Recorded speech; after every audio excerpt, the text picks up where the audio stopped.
আজকে আমি তোমাদের শেখাবো কিভাবে 5 দিয়ে কোনো ইভেন নাম্বার বা জোড় সংখ্যাকে গুণ করতে হয়। তার শর্টকাট নিয়ম। ধরো 5 আর 24 আমি গুণ করব।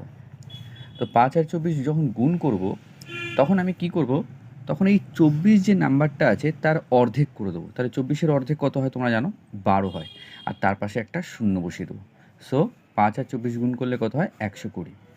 চলো আর একটা নাম্বার নিই, ধরো 5 ইন্টু 38 নিলাম। সেম প্রসেস, তুমি এটার অর্ধেক করো। এটার অর্ধেক কত? এটার অর্ধেক হচ্ছে 19, আর তার পাশে একটা শূন্য বসিয়ে দাও, হয়ে গেল। আরও একটা নাম্বার নিই, ধরো 5 ইন্টু 42। ভেরি সিম্পল, এটাকে তুমি কী করবে? অর্ধেক করবে।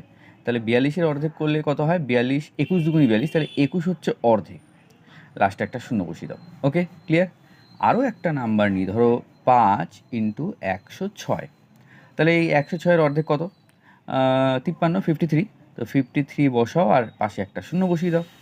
ভেরি সিম্পল, মানে 5 দিয়ে যে কোনো ইভেন নাম্বার বা জোড় সংখ্যাকে গুণ করার এটাই সবচেয়ে সহজ নিয়ম। ঠিক আছে, ধরো আর একটা গুণ করি, 5 ইন্টু 208। তো সিম্পল, 208, তো 208-এর অর্ধেক কত? 104। তাহলে 104 বসাও, লাস্টে একটা জিরো বসিয়ে দাও, হয়ে গেল। Very simple.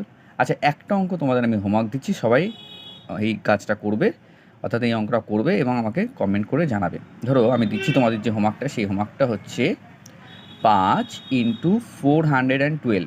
তো এটা গুণ করলে কত হবে তোমরা কমেন্ট করে আমাকে জানাও। এই ছিল 5 দিয়ে যে কোনো ইভেন নাম্বারকে গুণ করার শর্ট নিয়ম। ঠিক আছে, চলো টাটা।